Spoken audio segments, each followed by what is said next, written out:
So today we are discussing this GS2 topic of federalism. So center-state relations, federalism, and demand for statehood. Okay, this is the theme that we'll be discussing, and not just the specific article of federalism where three different states are discussed. We have to look at this issue from a conceptual or a thematic lens, where we are talking about the logic behind creation of the states and its link to governance as well as regional aspirations. So if I have to create a conceptual map here, I have to link it to GS1. Which topic? Perfect. Regionalism. What is regionalism? What is an ism? An ideology which stems from the fact that you are feeling affinity towards your region. Okay, so this is regionalism. When there is a political touch to this feeling that you are not getting your due respect or due share in the developmental narrative, in that situation, this regionalism takes a political connotation, a political flavor, and then becomes a demand for statehood. And from this GS1 regionalism, we move into the domain of GS2, that is federalism. Clear? So, in the history, post-independent history of India, you have seen many states come into existence.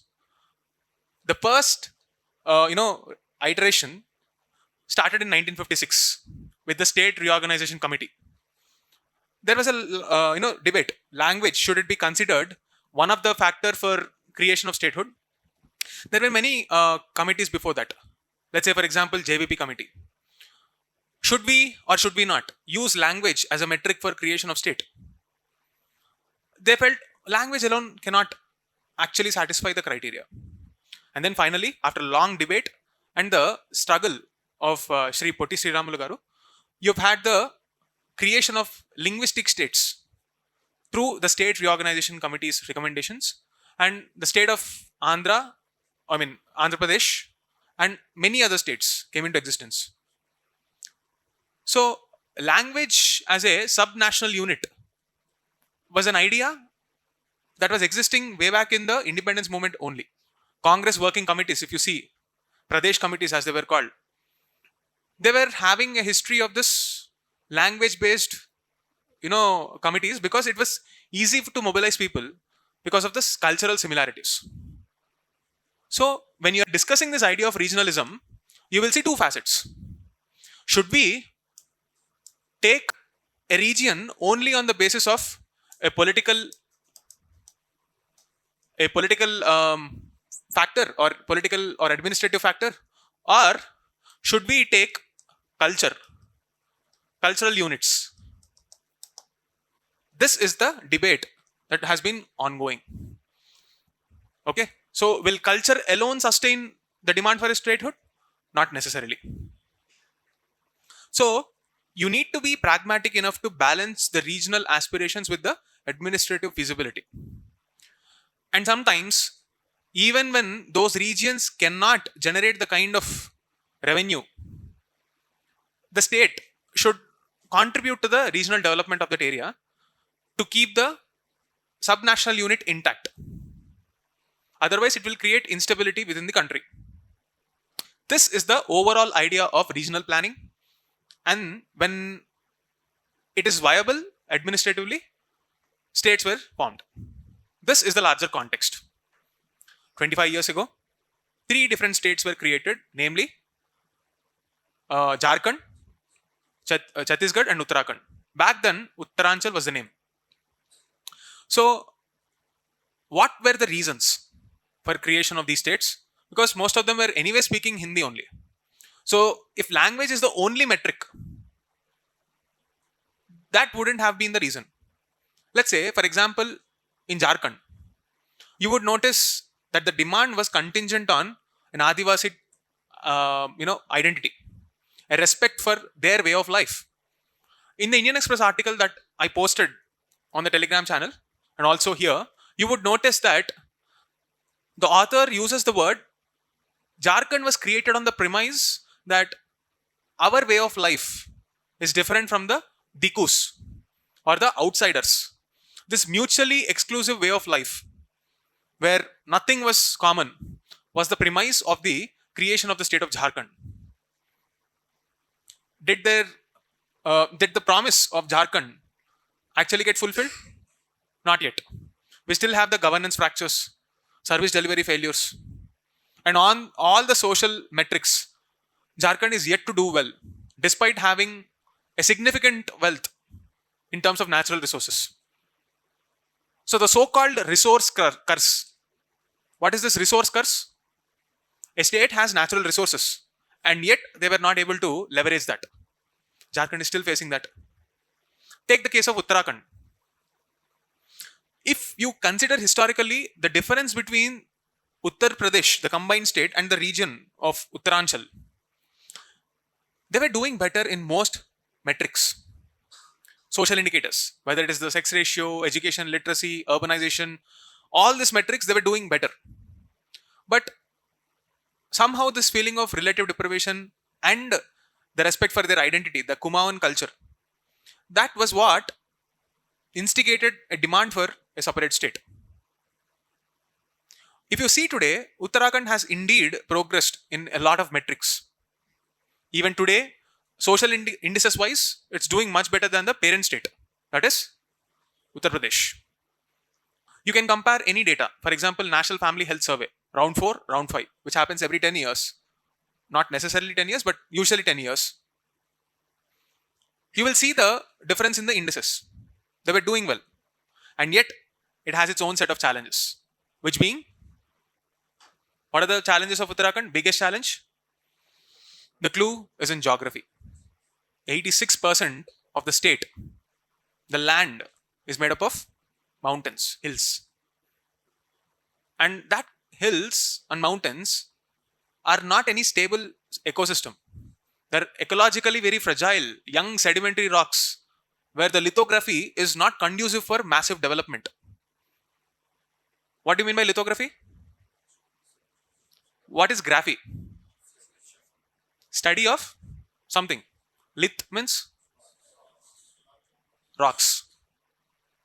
So the region is geologically very fragile. You cannot expect massive development to hold that region. Like that region cannot hold such massive projects. On the top of that, when you put population pressure, when urbanization increases, tourism increases, it will lead to population pressure. As a consequence, what happens? The carbon footprint increases, and the effects that are already existing will be amplified because of climate change. And this climate change will make that region an unsustainable ecosystem to live in. Clear? So, the gap between the haves and the have-nots, unless and until there is a governance system in place, will be amplified if the state doesn't act. Now, let's contrast that with the Chhattisgarh. Whenever we think of Chhattisgarh, the first thing that strikes us, Naxalism, left-wing extremism, the backward districts of Bastar. If you take a look at the aspirational districts, you will find districts of Chhattisgarh. At one point of time, it was considered a punishment posting, those regions, for bureaucrats. And if you see, out of the 3 states, the state that showed the highest promise has been Chhattisgarh. There are many case studies too. Many officers who were also president awardees in this districts of Bastar have shown tremendous promise. Some of them also went on to become, legislators themselves. They went on to become politicians. But for the right reasons, I hope. They've lived through many examples. They became role models for that specific geography. You can go and check the case study of O.P. Chowdhury, who happens to, actually create this education city in the Bastar district. Later on, he went on to become a candidate, one of the candidate from that region to contest in elections from a political party. But more than that, He was also a President Medal awardee for his work. And also there was another officer. I'm not able to recollect the name. Maybe Alex, Nibu Alex, I think. He was also instrumental in urbanization of that state. He was in fact kidnapped by Naxals. He was held hostage. Unfortunately, one of his team members were also killed in that period. And yet he was able to come out, negotiate with them, come out, and I think, if I'm not wrong, it's under his leadership only the new smart city of Naya Raipur is coming up. If I'm not wrong, just check once again. So this state has shown tremendous progress in all the social indicators and even in terms of development.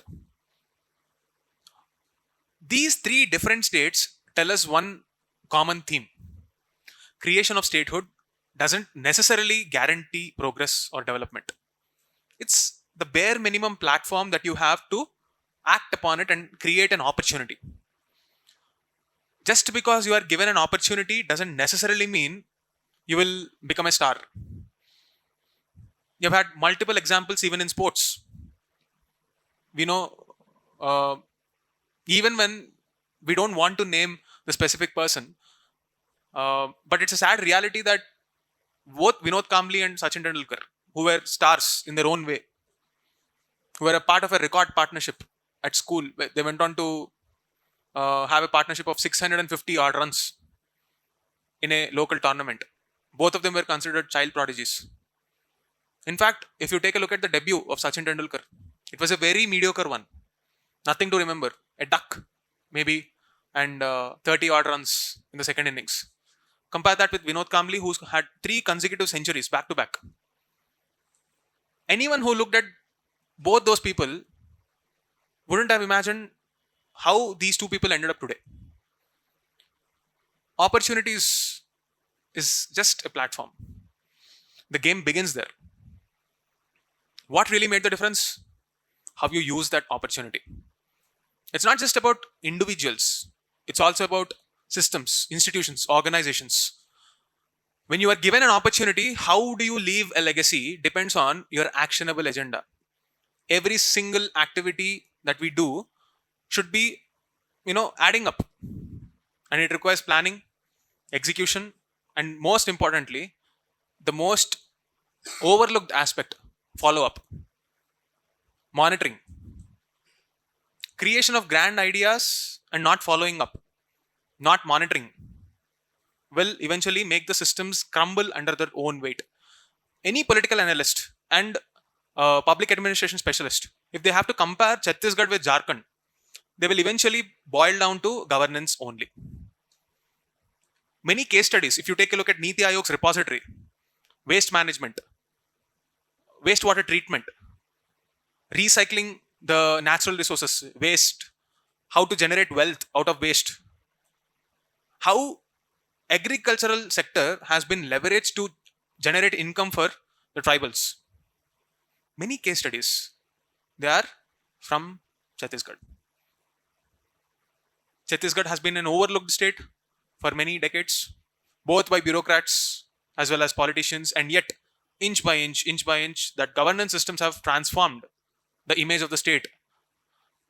Yes, even today, if you compare, it's going to be much more boring than the well-to-do South Indian states. But if you see where they have begun and where they are now, what matters is not the heights to which we reach, but the depths from which we rose. So, always remember, federalism is not just about creation of that platform. It begins there.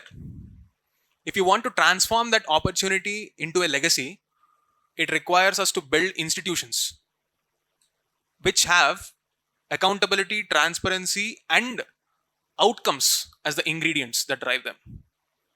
And this is the first article that I wanted to discuss.